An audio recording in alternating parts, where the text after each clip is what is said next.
absolutely spectacular to see everyone back at On the Offense. We took a couple months off around the big June event, obviously, but the intention is to continue through the fall with intense discussions about the strategic problems that plague all of us, or good case studies where people have had extraordinary success. So that's the intent of On the Offense, and today's particularly good example of that because Kim Matus is joining us on the general topic of what's happening about how we define markets, and the fact that that's becoming more challenging. The cost of mistakes is higher than it used to be. There's more competition. There are a lot of factors out there that are causing failed launches, not meeting KPIs or business goals, that sort of thing. So we felt like a discussion today on that topic could be really helpful to all of us. As usual with On the Offense, Kim and I have sort of some back and forth for the first 20-25 minutes, and then we'll open it up so everyone can share their experiences and successes. So just to start out, Kim, you probably have as much background in seeing how publishers address the issue of defining their market either well or poorly, given your background. I don't know how you're going to answer even this one, Kim, but you've got Makota Publishing Network, and you're a board member with Watt. Yeah. So you've seen a lot of people address this issue. Do you want to just give background on where you are now? Yeah, I think, I know about half of you on, so good to see you all. But for the other half, not familiar with Makota, I'll give a brief background on why we started the business and what we set out to do. 18 years ago in 2004, we launched the company to help legacy magazine newsletter publishers embrace digital. And, we never used the terms, customer profiling or personas. The stuff wasn't around back then, but our mission was to basically look at a legacy business, work with the editorial team to say, okay, what are the topics that you write about? What markets do you serve? And how can we use the internet to help identify what those people are searching for, find new audience members, attract them in, convert them, and then sell them your own, more of your product, or sell more advertising, whatever your business model is. And over the years, we kind of transitioned from being just strictly consultants to being technology providers. It was more of a need in the market as we started learning. Back then, technology was not there. As we entered, the 2010s, to the mid 2010s, we began to realize that, the technology was coming a little bit more commoditized, and what publishers really needed help with was in executing on the strategy, which is really very organic from our perspective, very search driven. So it's funny, like 18 years later and watching all these publishers sort of struggle with this, I think at this point compared to back then, and certainly all the years in between, publishers are certainly more aware of SEO. They understand the importance, but I still see gaps where for one reason or another, they've not necessarily committed all the resources required to embrace this organic approach. Some of them don't have the patience, like I was with Makota for 8 years, and then I left to go essentially implement the Makota method at a leadership company. And they essentially ran out of patience, because what they realized that prior to me getting there, they were just basically, frankly, scraping names, going out, finding people that in one way or another that they thought were in their markets, but that came with a lot of problems, deliverability issues. And I still see a little bit of that today. So it is a methodology that takes time, that takes a lot of research. But as I've always said, anytime I've spoken about SEO over the years, it is the gift that keeps on giving. So it's almost like, as you invited me to this panel, and I'm so grateful to be here. It's funny that I find myself still talking about those basic blocking and tackling techniques that I think a lot of publishers at this point either feel like they've heard, oh yeah, we do that, we do SEO, we pay attention, we know how to find our market online. But there's still a gap where maybe they're looking at Google Analytics to find the search terms that they're already being found on, and doing everything they can to continue to be found on, but they're not necessarily doing a bigger picture market study using the data that Google gives us to say, how big is this market? You know, what percentage visibility do I have into this market? Kind of going bigger picture to get that visibility and build a business. And at Makota, you know, our most recent pivot, if you will, is to become a publisher ourselves. You know, we ended up, we served the industry for 16 years and then decided, you know what, it's time for us to take all the knowledge we've gathered, all the research we've documented, et cetera, and launch our own publications in the consumer space and the gardening space. And you know, we can get into that a little bit later, but the way we launched, you know, Food Gardening Network last year was based on using Google to figure out where the demand was, what people were searching for in terms of growing food, and we built the whole business around that data. You know, so it's kind of, I think what I'm seeing now is still those gaps where people, you know, publishers are assuming that they've got that covered, that they are writing to those markets, they have defined their market, they are actively targeting, but when they really start peeling back the onion, they're not, and there's gaps in data. When you talk, Kim, when you talk about you've raised 20 issues already that I think are a concern of all of us. I know you've just had this consumer publishing experience that's very live in your mind, plus the stuff you're doing with Watt and discussions there. But I love the concept that we've sort of gotten to the point of perhaps taking SEO for granted, and it is the gift that keeps giving, but it's not giving as much perhaps. So two things just at the top, like you said, patience is one gap, but are there analytical gaps or other things, or is SEO changing? And I guess the obvious question is, can you launch strictly on a digital strategy now as far as market development, or are you seeing that people are having to add other things on as we've had to add a lot of other angles into the market development question? Yeah, like let's just take food gardening, for example, that launched in January of 21. We spent the entire pandemic year prior doing all the research, writing all the content, where we were, you know, writing all the premium content, the free content. Where was I going with that? And I think if we were relying strictly on SEO, we'd be not very happy right now. So yes, it was the foundational piece that we used to identify what the market was looking for. What are the vegetables people are most concerned about figuring out how to grow? Built the whole editorial strategy around that. But we have had to rely on basically partnerships with other publishers where we do like co-promotion. So we will promote, you know, anybody familiar with the Makota method knows that a big part of it is giving away incentives to build the list, right? Traffic is only as good as its ability to convert. So what we've done with other publishers you know, we've done some gardening stuff, but also just basically our audience is females 45 plus, right? Pretty broad. So any other publisher that we might already have a relationship with, we will do co-promotions where we'll go into their list if they're also marketing women 45 plus, promoting a freebie. People that way their people download that, they get on our list. So that's been a big way that we've built our audience. You know, our email list size is up over 200,000 subscribers at this point. And it's been a combination of SEO, small piece of the pie, bigger about these co-promotions that we're coordinating with other publishers. So I think SEO can't be SEO can't be the only thing, but it can certainly inform a lot of the strategy.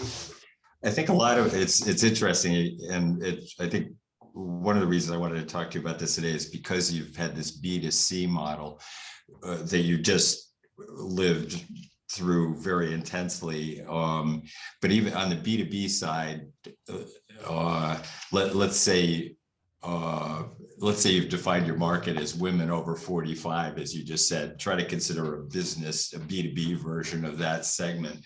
I think what my sense is a little bit what we've been struggling with is realizing that definition, the broader definitions just aren't working anymore. So it has to be asparagus lovers who own at least a quarter-acre plot in their backyard, who are women over 45, and you got to be careful in the 55 to 65 segment because those people don't respond at all. Or I'm obviously talking in B2B terms, but and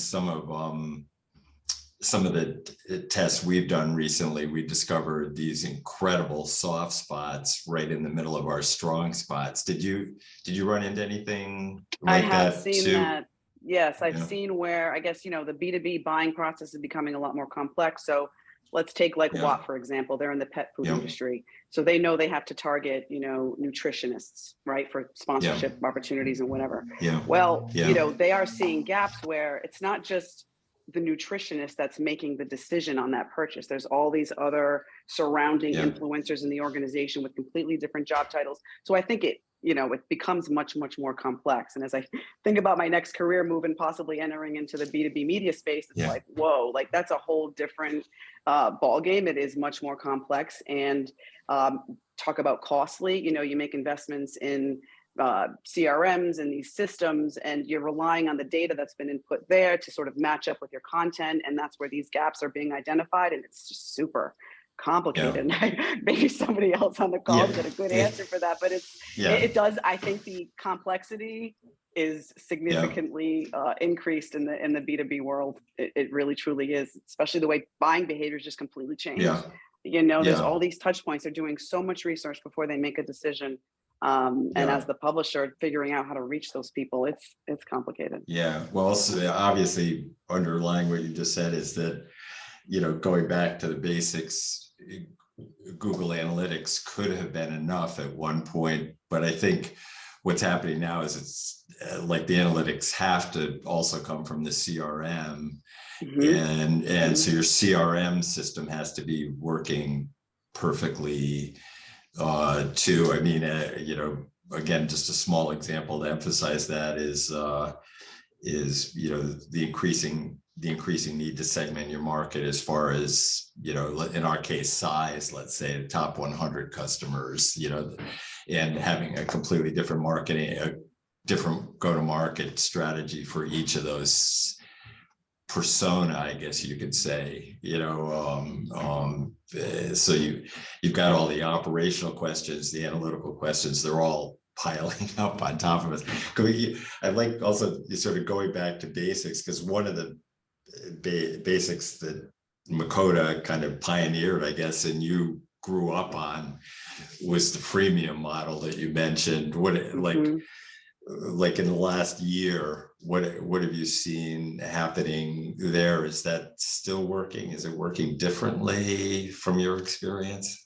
I think overall the conversion rates, have gone down over the years. It used to be that, we would aim for like a 4% email capture rate. It's hard to come across that these days. If you're at 2%, that's really good. Because I think people have just become hip to the game. Like, oh yeah, if I download this thing, I'm going to get bombarded with all this marketing that I don't want. So I think consumers and business people are just more cautious about falling into that, trap, if you will. But I can say that we've seen publishers up until very recently ignore that model, and what they're left with is a website that does not convert. Their names are starting to not perform because they're not filling the funnel with new names. So their old names just not performing. So it's one of those things. It's like, geez, had they been implementing this model for a few years where they had these freebies and you have this consistent, even if it's small, it's better than not, but I know in the B2B world, there's like this competing sort of goal. Like when you get somebody on your site for the first time, in our view, it doesn't even matter what your business model is. Your number one goal should be to convert them to becoming a subscriber so that you have permission to engage. But if you're B2B and you're generating most of your money from sponsors, maybe your KPI is different and you're saying, no, I need them to view this ad. Like that's all I care about. Well, what about tomorrow? Tomorrow is going to get here. You're not going to, that person's gone. They forgot about you. You had the ad views. So what, so we still feel strongly, and we still see businesses struggling because they don't have that funnel of new names coming in, and it takes time to get there. So yes, it's still working. Yeah. We used to be really mindful of trying to offer incentives that are specific to what the person searched in on. So let's say, like again, it's going to be a consumer example. We'll use food gardening. When we launched the site, we thought, okay, we're going to have a tomato freebie, or whatever, a carrots freebie, et cetera. And so if they're searching on tomatoes, that's the freebie we're going to offer them. But what we ended up learning is our editor, who's just totally SEO minded, totally into this whole thing, finds out that there's a lot of search on companion planning. So she creates this beautiful companion planning chart, and that thing is clobbering everything else. So now that's like the default freebie across the whole site. We've seen that, like even on Cabot, Ed, we used to do the same thing, and it's just like top 5 stocks to buy this month. It's the perennial winner, so some stuff's changed, but you can't discover that until you're doing the testing and kind of, it could still be different from market to market. But I have seen that as sort of a trend. Find something global that applies no matter who the person is, and still, get them in that way. Because the other thing go ahead, sorry. No, please go ahead.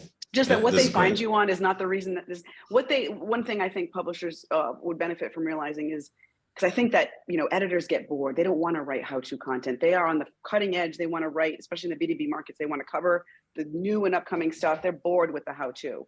But what you've got to remember is that the way somebody finds you is not the same reason why they stay with you. Maybe like food gardening, you got them on the companion planning, let's just say, but they are interested in how to grow tomatoes and how to do this. Just so it's the content that you're publishing in that daily newsletter that's keeping them. It's not what they necessarily came in on, or even in the B2B market, maybe it's an easier example. It's some how to do a XYZ thing in this market that seems really basic, but you get them on that because there are people searching for that, and then you can bedazzle them with all the new and cutting edge stuff that you're investing a lot of money to cover. Like your examples from straight content websites are, like, I just want to stress how applicable they are to, like a company like ours is, we obviously have a lot of content, but our main revenue streams are data products and things like that. And like paralleling, whether or not tomatoes work better than carrots. I would say one of the linkages that has maybe broken down for us is that we can maximize content around what's essentially a feature in a product, and it looks like there's a linkage, like we're getting good response rates, but then when we actually try to convert, subsegments within our segments are just zero, no conversion. So the point I take away from your experience, Kim, is it's almost as if there has to be an extra step of market analysis in there, because you're going to find people who appear to be very responsive, who never get beyond that one click kind of thing, whether it's an ad or whatever. And I think you've seen that at WAD and from many of the other people on the call who you've worked with in the past, probably. Yep, that's exactly right. Yeah. Could you do you see any way, I just say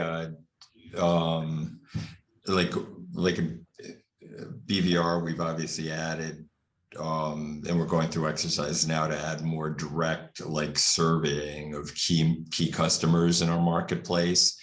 Do you have a sense that people are trying to change their models of segmentation within a market, so so they're kind of winnowing out the losers a little bit more effectively? Do you see anything there?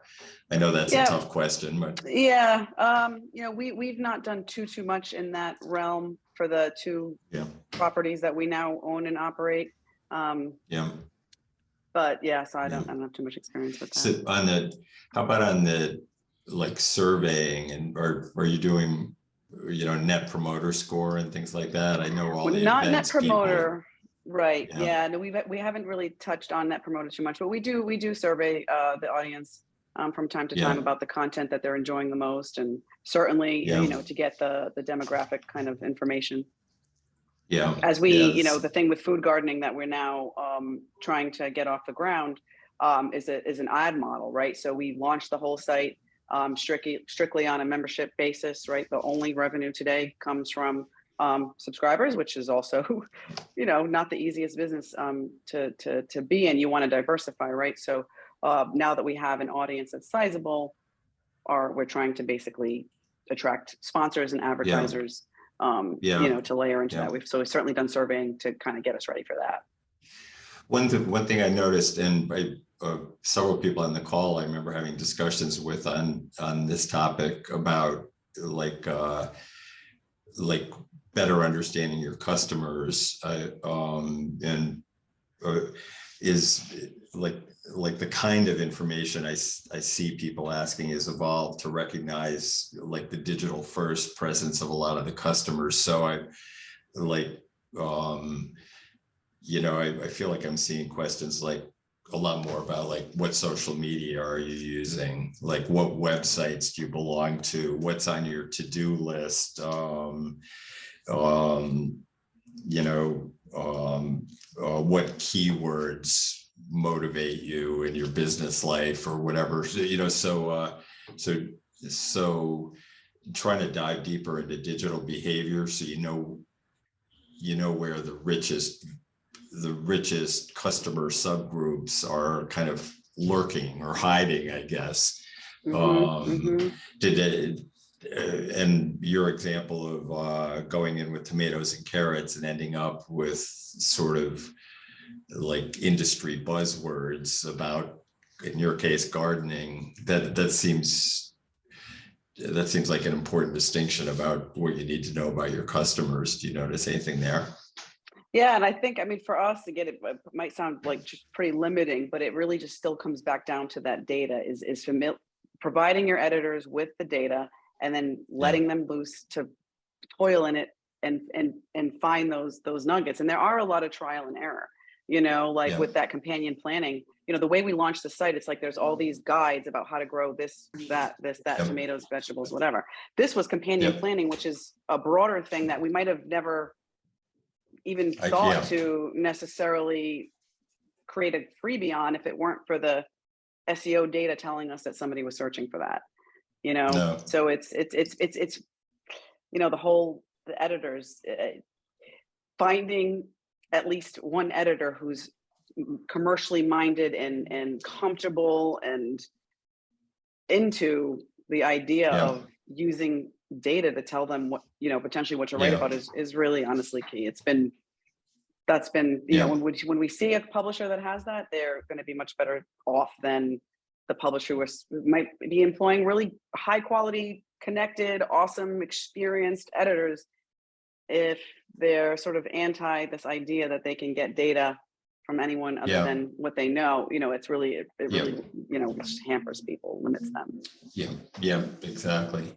The one last question, I'll open it up, and I think I might open it up by going to you, Helen, because kind of what we're talking about is customer journeys here, but just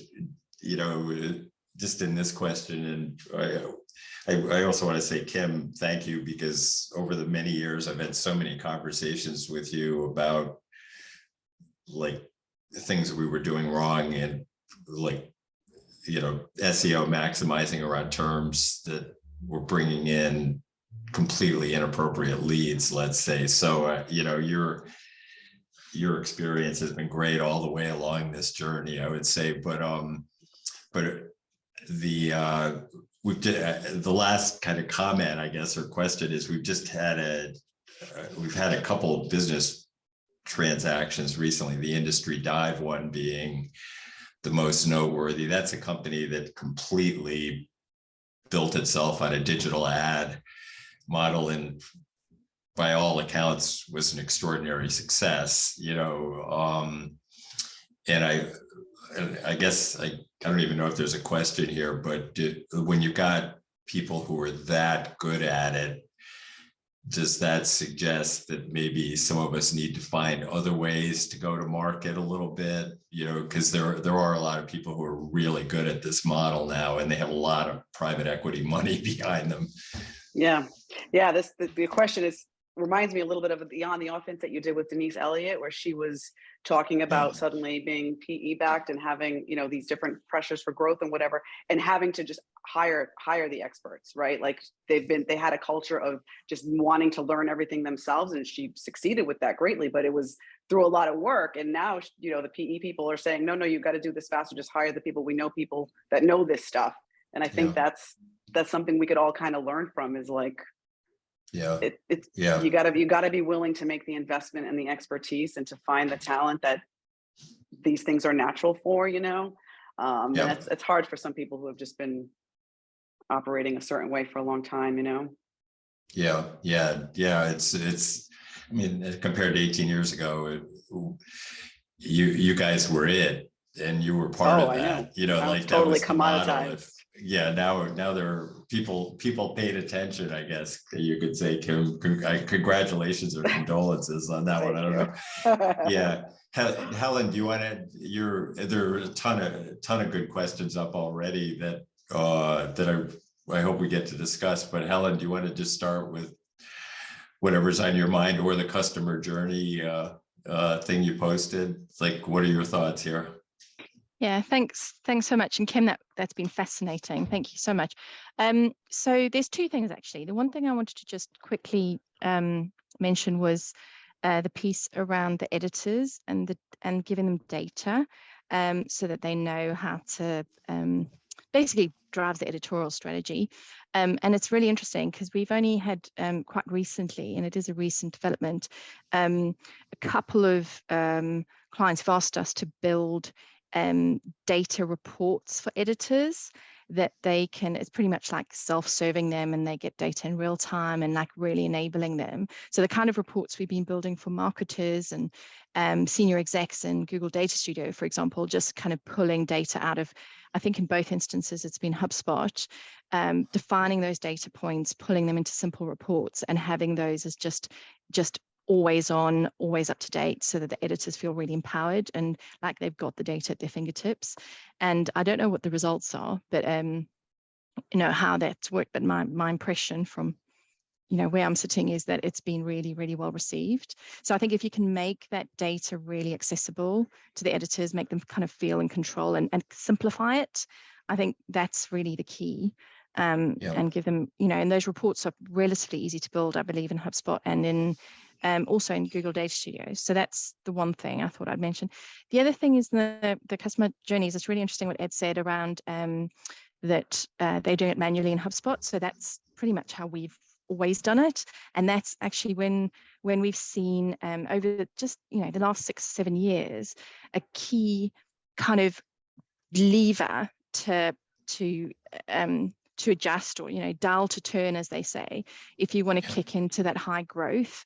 One of those key dials is that making the messaging in the customer journey as relevant as possible, and where we've seen that work really well again and again and again across multiple markets, multiple geos, multiple product types, is defining really clearly what those market segments are, prioritizing them really carefully, and knowing like this is, these are 3 most important ones in this order of priority, and then building out really simple customer journeys. They're not complicated. It's like they get this email, they get this landing page, and then they get this nurturing kind of follow-up email that has in kind of really simple way, methods, inserted the right essentially copywriting in each of those touch points, where the USP or the benefits are customized for that particular customer, that type of customer. Because it's quite interesting when you do this exercise to work out what those different groups are most interested in, what's driving them, what's motivating them, what are their jobs to be done. They can be really different. They can be buying the same product, but for very different reasons. And whenever we've been able to engineer that, it's not always possible. The data is not always there. You need to have really good data. So whenever you're able to engineer that, even the manual effort you put in our experience, is worth it, because the return on investment is significantly higher than more generic customer journeys. Is that what you were looking for, David? Is that helpful? Yeah, no, that's a great description on two parts. The first one on sort of empowering the editors, and I noticed, Tish has asked about incentivizing editors, so it's kind of related to Tish's question there. I mean, could you maybe just give us a 15 seconds on like what's in that report that the editors are looking at? Like, what are some of the indicators? Is it search terms? Do you know what? I don't know. I'm so sorry. It's someone sorry. in my team who's been working on it, and I just know the high level stuff. I'll go and look. So I'm just move to the next person. I'll go and have a look, and I'll get back to you, hopefully on this call. Well, I'll avoid moving to the whole debate that's going on now about the importance of tomatoes. I'm going to like skip over that for the time being. But Tish, do you want to? The first part of what Helen sort of said in response to Kim's comments was about the editorial situation, and then Helen went on to the market segmentation issue and what's going on there. But Tish, do you want to go to the first part of that since you asked about it? Sure. Yeah, I was just thinking we've gotten away from a bit, sort of in our editorial or team meetings, having certain KPIs that we're referring to every week to see, okay, we're growing, or these are our top articles, obviously those kinds of things. But do quarterly set goals for the editors, or is it a competition kind of thing without losing your integrity, right? Your editorial integrity. You're not selling, but what is really going to be the best content that's going to engage your readers? And how do you get your editors to actually pull the data themselves? Are we supposed to be pulling it for them and looking at it? Or is that your editor in chief? Or I just wonder if anybody has some best practices around that and if it's working. And are you bonusing? Are you offering incentive? I mean, maybe if they're competitive, it would be sort of a competitive spirit of, oh, look, I'm #1 this month, and I don't know. Yeah, I was to say, we've noticed Kim. over the years of trying to train editorial teams to get with the digital world, we found that basically it's like a third are going to get really into this because they probably have a natural competitive spirit and they think this is fascinating. Another third kind of like just going to do it because they need their job and whatever. And then there's the people that just can't get down with this data-driven editorial model. So I think competition is a good just kind of indicator for somebody who's going to thrive in that environment. But as far as the data, whether you rely on them to get it or do you supply it, we have much more success when we supply the data, just because you want analysts doing it, you want marketers kind of thinking about it, and you use in our case we start with the editors. We make sure that they're involved in the process of like suggesting what kind of topics we should research and stuff. Because you don't want to just plop this on and be like, here, you got to write about all this stuff now. You want them involved, but I think just expecting that they're gonna spend a lot of time getting into the data themselves. Ideally, you can provide it up front, just with their involvement. But I noticed Stephanie said the same thing. What if the editors don't want to look? I guess she's talking about the bottom third also there, right? A little bit. That it's my limited experience there is it's pretty rare to have an editor who's going to proactively be driven by that in a way that effectively ties in to what the chief revenue officer kind of needs. Like you can get some matchup, but it may not go as smoothly as possible. And I'm sure you've seen that at your customers, Kim. Yep. We actually treat, there was a time where we'd say, okay, you know what, if they're a premium editor, if they're just working on the premium content, in the legacy world, it's like, okay, maybe just let them be and let them focus on that. But whoever you hire for the digital piece, for the audience development piece, that's really a marketing function. Even though they still carry an editor's title, it's a marketing function. Totally is. Hey, do you, Tom, it's kind of related, but just on the analytics and research, Tom, you asked about sort of competitive research. Do you want to jump in on that? And then I'll go to John, who's got his hand raised, but I was curious about that too, Tom, if you wanted to ask. Oh, you're Oops. muted. You. Muted. There you go. Now, thank you, David. The question I had, and Stephanie shot back an answer too. I was wondering about the analytics we do here. So if I'm looking for clients, I may want to see what's coming into their websites or what's drawing people to their websites, and the same with competitors. I think I don't really compete so much, but trying to see what is driving people to other websites would be helpful. I'll cede the rest of my time. This is calling in from the UN here. The ambassador from the gardens. Kim, do you have anything on that one? Kim just froze listening to me. Yeah. You always crack me up, Tom. So on the competitive front, we kind of that big research study that we do initially to identify what the market's searching for.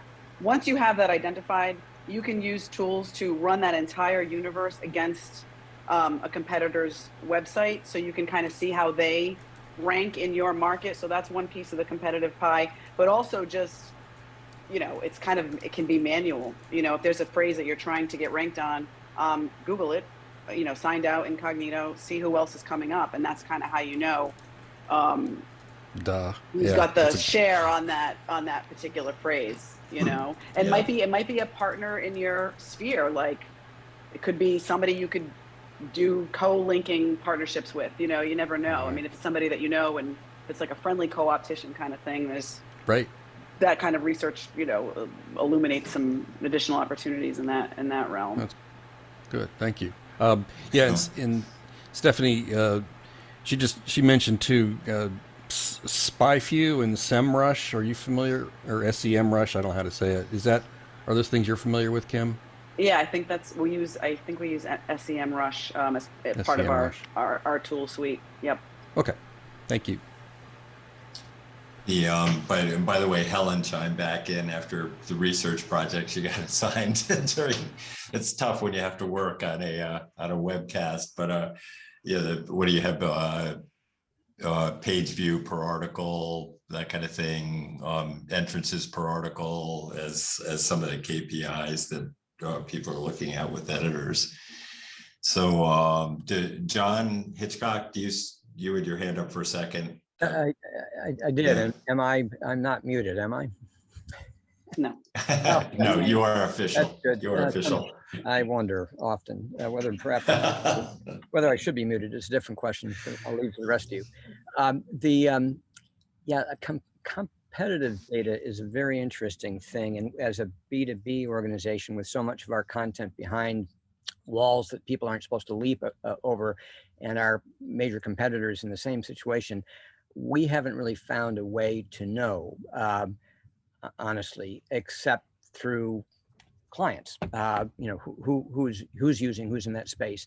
And that's a pretty arduous task to accumulate anything that's really objective and meaningful. It tends to be highly anecdotal, but I'd love to hear from anybody who knows something that might get us around that, because it's certainly a concern. But on the feedback to editorial on what they're writing statistics, the data is wonderful, but you have to trust your editorial team. In my view, the data is great with the top editors so that they can kind of sort through and see what works and what doesn't work. But for everybody else, hey, you know what? Not everybody can cover Ukraine, Russia right now. If you're in the energy space, there are other beats that have to be followed. Not everyone's kind of into China, if you've got a beat that covers, measly old natural gas prices in the heart of America, that's extraordinarily important for our subscriber base, but not the one that's going to be hot. Again, B2B rather than B2C, open to the world, it's very, very hard to measure for the average reporter what he or she should be doing. In our estimation, is better left to the editors taking a slightly longer term view that, you know what, Ukraine and Russia are hot today, but maybe other things will come back tomorrow, and we don't want to get people to feel too jealous about those who are in Moscow or other areas that are sensitive to this thing. And it goes on repeatedly like this. So it's kind of kind of adults only viewing, although we do let the reporters look at it, just mostly to see how they've done. And there are, you know, certainly on the extreme end, if you're writing about things that nobody's doing, maybe it's time to quit. And that's, you know, a conversation between you and your editor. Yeah. So good points all around. Kim, anything on that? Yeah, it's always a blend of the data and your gut, you know, the art and the science, and you're always going to have to really try to pay attention to both and find that balance. But I think gut and just that art part definitely still plays a role and always will. We have like, if you take some of the most natural terms in our market, some of our customers are paying, and I'm leading here from John's comments and Kim's comments to Kevin, what Kevin's posted, which maybe you could talk a little bit about that, Kevin, but the ongoing problem that the organic search isn't quite as powerful as it once was, and your key terms are often getting maximized through people who are paying for those terms. So you have to find ways around that problem. And Kevin, I don't know if you have any interest, if you want to jump on to comment further about your question, or if not, we'll continue. But we've had the experience of paying LinkedIn to for surveys recently and gotten heavy response on the paid stuff, very little on the unpaid stuff. Are you seeing that problem, Kim, with Watt and other places? Yeah, my more experience on the gardening stuff. The only really luck we're having there is going straight to selling. You know, like the idea that Facebook's going to be a great partner to help us distribute our content far and wide. No, not at all. But we can figure out how to, sell a few subscriptions there, where we're making money in year two, once we get that renewal in, is kind of how the math is working. But that's all but we're still there. We still commit to the posting schedule. But we don't, it's not, it doesn't take we try to balance the resource allocation with what we're getting out of it. Yeah. Oh, what's interesting is there are some ways to automate kind of the baseline posting you're talking about now, including content where there was that, and you have to do it, but you kind of recognize that may not be the driver to success and growth and all those sort of things. I think that's what I hear you saying too, Kim. Yep, totally. And we saw that early on. I mean, we were always so nervous to watch publishers, we're talking 10 years ago, relent their entire strategy to these platforms. It's like, email, baby, email. Nobody can take that away from you, No.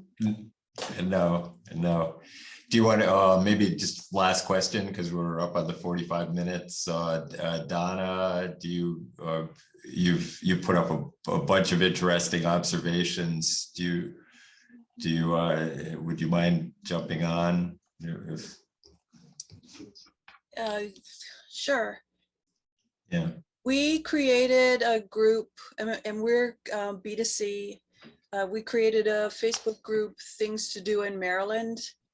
It's about 2 years now, and we have 70,000 members in this group. And they generate a lot of the content themselves, but whenever we try to post at least one article a day, it gets there's a lot of traffic from the group. But I agree with everybody else about the regular Facebook. I mean, we use CoSchedule and that's how we post. But other than that, it's almost worthless. I mean, you have to be there, but the group sort of has gone crazy, and it's a thing on its own. It does require careful monitoring. I check it. There are 3 of us, and we probably check it about 6 times a day.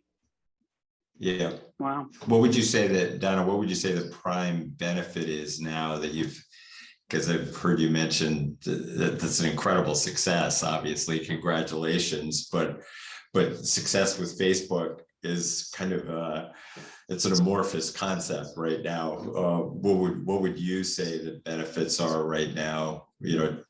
Top one or two. Yeah, and I agree right now, because they'll probably change their minds next year and nothing will happen with groups. But it's a great place to get some user generated content.